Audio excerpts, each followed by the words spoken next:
जय हिंद friends, welcome to विल जाइस academy, one stop solution for UPSC preparations. अभी एक दो बड़े यूट्यूबर हैं जिनके बीच में क्लैशिंग चल रही है और उस क्लैशिंग की वजह से पूरा सोशल मीडिया के अंदर पेनिट्रेशन है। सोशल मीडिया की आज जो प्रेजेंस है वो मेन स्ट्रीम मीडिया से ज़्यादा है और इस वजह से जो लोग हैं उनके ऊपर इसकी रिच और इसकी इन्फॉर्मेशन बहुत तेज़ी से पहुँचती है। अब ऐसी सिचुएशन में ब्यूरोक्रेटिक कोई भी बात होगी तो वो आपको जानने की ज़रूरत है और इसी वजह से मैं टॉपिक आपसे डिस्कस कर रहा हूँ। दोनों यूट्यूबर्स काफ़ी बड़े मोटिवेशनल स्पीकर हैं। उन दोनों के बीच में कुछ एक बिजनेस मॉडल को लेकर क्लैशिंग है। एक कह रहा है फेक है, एक कह रहा है फ्रॉड है, एंड सो इस तरीके की बातें चल रही है। अब इसकी रिलेवेंसी हमारी क्या है? जब हम यूपीएससी एस्पिरेंट हैं और अपनी प्रिपरेशन कर रहे हैं तो ऐसी चीज़ों के ऊपर हमें ध्यान रखने की ज़रूरत होती है कि क्या चल रहा है। अब इन चीज़ों के इथिकल और इकोनॉमिकल लीगल एक्सपेक्ट भी हैं, वो भी हमको जानने की ज़रूरत रहती है। यहाँ अगर कोई चीज़ फ्रॉड हो रही है और अगर वो मास लेवल पे हो रही है तो जो पब्लिक है उसके ऊपर इम्पैक्ट आएगा। जब इस तरीके कोई भी फ्रॉड हो रहा होता है या कोई एक्टिविटी हो रही होती है तो ऐसे में उस ऑडियंस को टारगेट किया जाता है जो बहुत कैपेबल ना हो अपनी बात को रखने के लिए, और ऐसे टाइम टू टाइम तमाम तरीके के स्कैम या तमाम तरीके के फ्रॉड बिहेव होते रहते हैं। एक बात यहाँ से आ रही है। दूसरा, एक क्वेश्चन और अपने आप में खड़ा हो रहा है कि अगर ऐसी सिचुएशन हो रही है तो गवर्नमेंट को क्या करना चाहिए? इस नेट की फ्रीडम के नाम पे आपको कुछ भी परोसा जाए और तब तक आप बैठे रहें जब तक कि कोई ऐसी घटना ना घट जाए, ये भी ठीक नहीं है। अकाउंटेबिलिटी सेट करने की ज़रूरत है। तो कुछ ऐसी बॉडी बनाई जाए जो एक्सपर्टीज़ के साथ एक्सपर्टीज़ का पैनल हो, जिसमें मल्टीपल में अलग अलग एरिया के लोग एक्सपर्टीज़ बैठे हों और वो बैठ के स्क्रूटनी करें अगर ऐसी कोई चीज़ आ रही हो तो, जिससे हम सिचुएशन को के ऊपर प्रोएक्टिवली डील कर पाएँ। जब सिचुएशन घट जाए उससे पहले हम चीज़ों को देख पाएँ। जैसे लीगल टीम हो, साइबर के लोग हों, इकोनॉमी से रिलेटेड लोग हो, इस तरीके के लोग हो ताकि इन चीज़ों को देखा जा सके। इस वजह से जो टॉपिक है ये हमारे लिए इम्पॉर्टेंट हो जाता है। आज न्यूज़पेपर पहला page, turbulent winter sessions in day before schedule, अपने शेड्यूल से पहले ये खत्म हो गया और मेनली 3-4 घटनाएं घटी। Cash for query case, Mahua Moitra को डिस्क्वालीफाई कर दिया गया।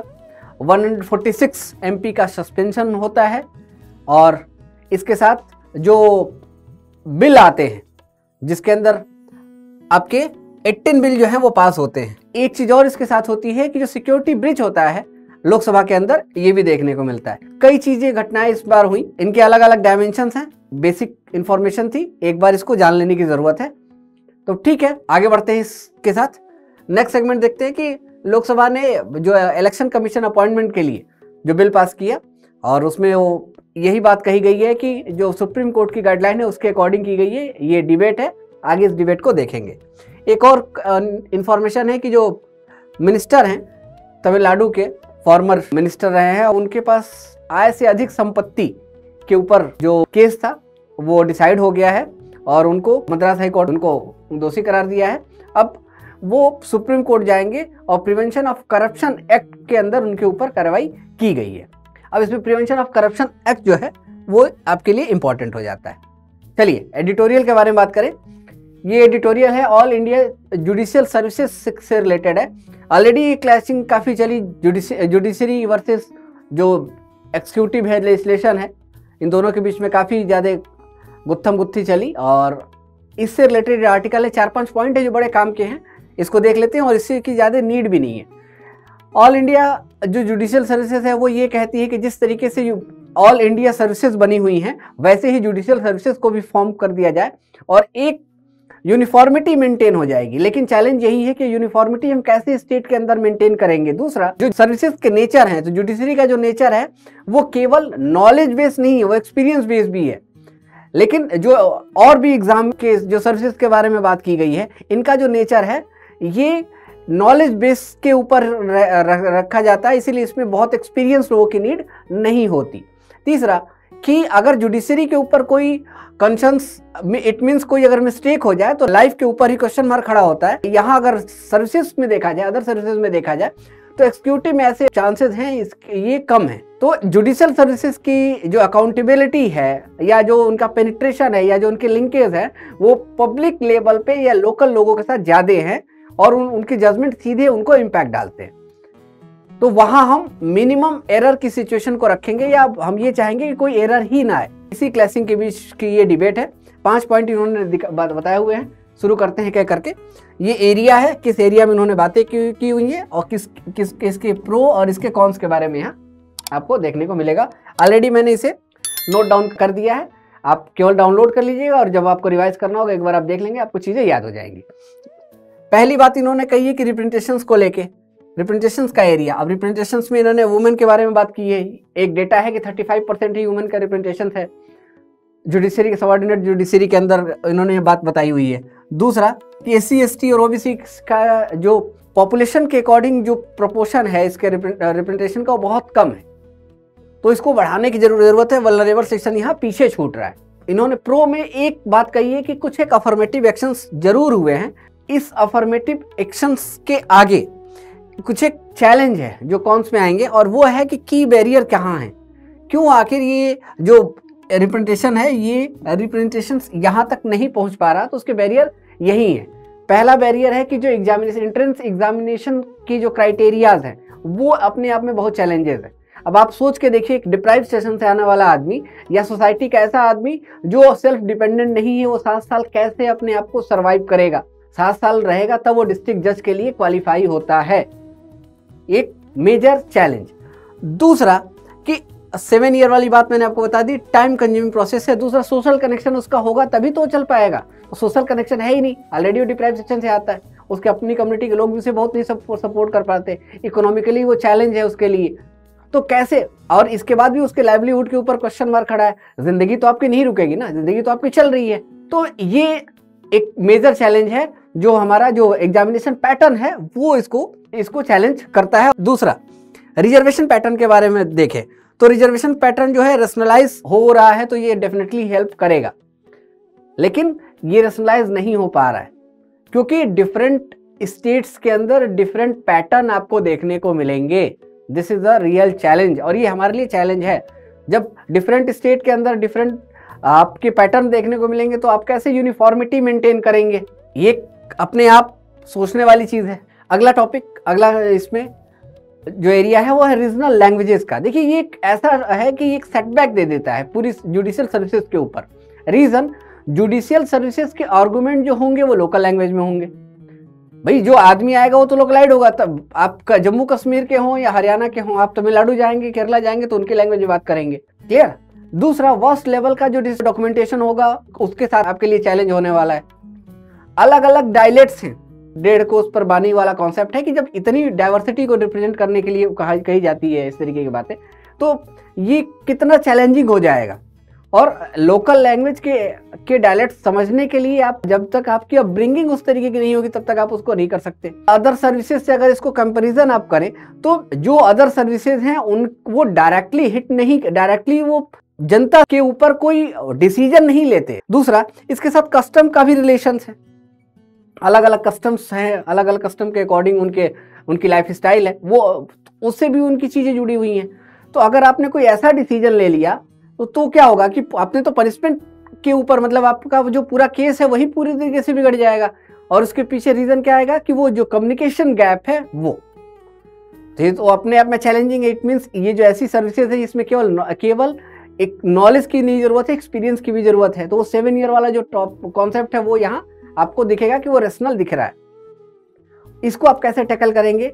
ये अगली बात है कि जो वैकेंट सीट है, जैसे लॉ मिनिस्ट्री कह रही है कि ऑल इंडिया जो जुडिशियल जो ऑफिसर्स हैं 5388 ऑल इंडिया में ये वैकेंट है। अब इसके अपोजिट बात कर लें तो क्या सेंट्रल की जो सर्विसेज हैं उनके अंदर कितनी वैकेंट सीटें हैं। यही रेशियो 20 to 25% का रेशियो है, वही रेशियो यहाँ भी मेंटेन है।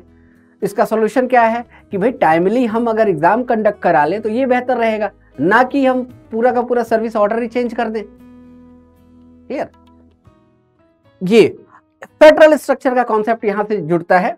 तो आर्टिकल 312 के बारे में बात की जाती है। आर्टिकल 3142 कॉन्स्टिट्यूशनल अमेंडमेंट के थ्रू ये पावर देता है कि जुडिशियल सर्विसेज आप बना सकते हैं, ऑल इंडिया जुडिशियल सर्विसेज आप बना सकते हैं, लेकिन उसके साथ स्टेट काउंसिल के 2/3 मेजॉरिटी के स्टेट काउंसिल से आपको 2/3 मेजॉरिटी के साथ इस बात को लेना होगा। दूसरा कि जब फेडरल स्ट्रक्चर के कॉन्सेप्ट में बात करेंगे तो अब देखिए कि जब पॉलिटिकल राइवलरी यहाँ दिख रही है, जहाँ पॉलिटिकल विल एक दूसरे से मैच नहीं कर रहे हैं, पॉलिटिकल आइडियोलॉजी मैच नहीं कर रही है, वहाँ तो काफ़ी टफ हो रहा है पूरे सिस्टम को चलाना। अभी देख लीजिए कितने तरीके के बिल है, अभी सुप्रीम कोर्ट में ये पेंडेंसी जा रही है, governor versus state legislative assembly की डिबेट कंटिन्यू है। वो उस फेडरल स्ट्रक्चर को हम कैसे मैनेज करेंगे, एक सवाल यहाँ भी खड़ा होता है।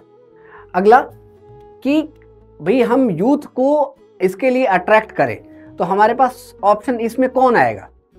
क्या हम जब लॉ पढ़ाते हैं तो हम उसे जज बनाने के थॉट को रखते हैं, जुडिशियल सर्विसेज में लाने के लिए बात करते हैं? मैक्सिमम पॉपुलेशन तो प्रैक्टिस के लिए बात करती है। एक डिबेट इसके साथ ये भी है कि कितने डिस्ट्रिक्ट जज सुप्रीम कोर्ट के जज बने या हाई कोर्ट के जज बने, ये भी तभी तो उस आदमी उसके कोई फ्यूचर स्कोप के साथ ही बढ़ पाएगा। मैक्सिमम जो हाई कोर्ट की अपॉइंटमेंट होती है वो वहीं के जो लॉयर होते हैं बाहर से लोग ले लिए जाते हैं और यही आगे जाके सुप्रीम कोर्ट भी चले जाते हैं। तो वहाँ जो डिस्ट्रिक्ट जज वाला जो आपने जुडिशरी के जो ऑल इंडिया जुडिशियल सर्विसेज बनाया है, इसके थ्रू वो कैसे आगे बढ़ पाएगा? उसका तो फ्यूचर ही डार्क में जा रहा है। ये एक रियल चैलेंज आपको देखने को मिलेगा। तीसरी बात की मान लीजिए कोई 10 साल 15 साल इस सर्विस के अंदर रहा, प्रैक्टिस किया, तो उसकी अपनी एक लिगेसी बन गई, एक एरिया बन गया, एक पॉपुलैरिटी बन गई। वो क्यों छोड़ के अपने स्टेट को छोड़ के दूसरे स्टेट में जाएगा? कई ऐसे डिस्ट्रिक्ट कोर्ट्स हैं जहां बेसिक फैसिलिटीज नहीं है, वुमेन्स के लिए वॉशरूम तक नहीं है, टॉयलेट्स नहीं है, फिर क्यों कोई जाएगा? मनी से रिलेटेड बातें करें तो कोई अट्रैक्टिव सैलरी पैकेज हो तो एक समझ में भी आता है। अगर अच्छा लॉयर है तो वो पूरे ट्रायल कोर्ट के महीने भर का जज की जो सैलरी होती है उसकी एक दिन की कमाई है और वो अपने मन का मालिक है। यहाँ तो सारी चीजें एक रूल ऑफ लॉ के अकॉर्डिंग चलेंगी, एक रूल के अकॉर्डिंग चलेंगी, उसके बियॉन्ड आप नहीं जा सकते। तो ऐसी सिचुएशन में आप नए माइंड को कैसे आप अट्रैक्ट करेंगे, ये चैलेंज है और ये रियल चैलेंज है। ये केवल कहने वाली बात नहीं है, रियल चैलेंज है। तो ये सारे पॉइंट्स थे जिसको हमें जानने की जरूरत थी, मैंने आपको यहाँ बता दिया। 2 और न्यूज़ हैं। यूनेस्को ने जो बेंगलुरु एयरपोर्ट है इसको प्रिक्स वर्सेलाइस प्राइज दिया हुआ है। अब ये क्या होता है ये बस जान लीजिए। वहाँ एक गार्डन है, उसके इंटीरियर से रिलेटेड ये न्यूज है। 2022 में इसको शुरू किया गया था और उसी को ये अवार्ड मिला हुआ है।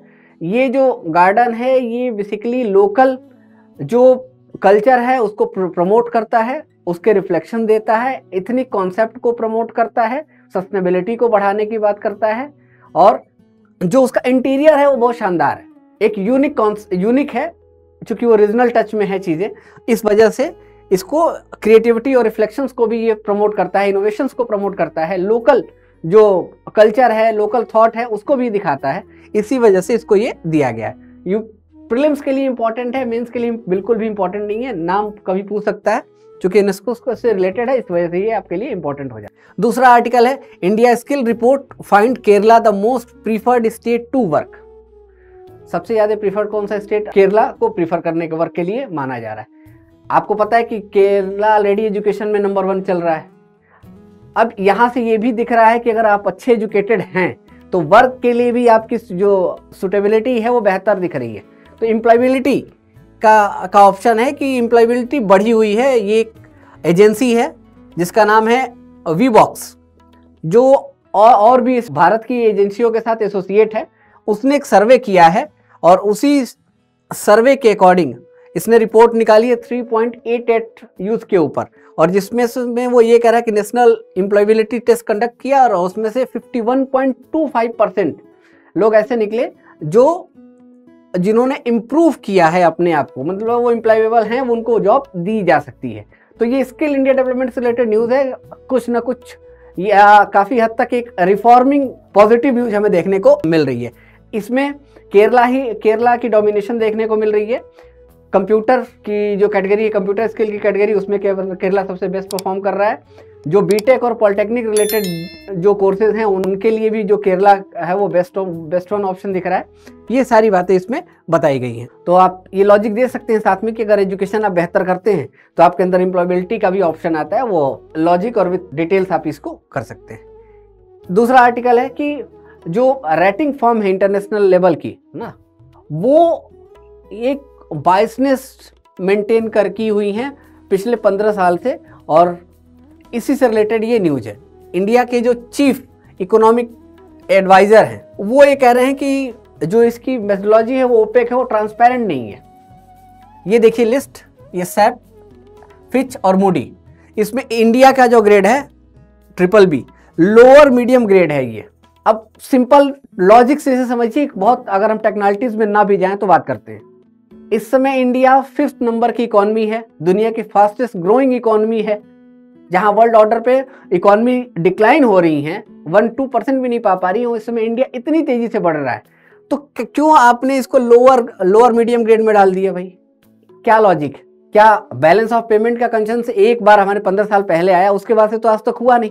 ऐसा नहीं कि कोई लोन डिफॉल्ट हुआ हो या कोई पेमेंट रीपेमेंट नहीं हुई हो, ये भी कोई दिक्कत नहीं है। मार्केट बेहतर है, इन्वेस्टमेंट हमारे यहाँ आ रहा है।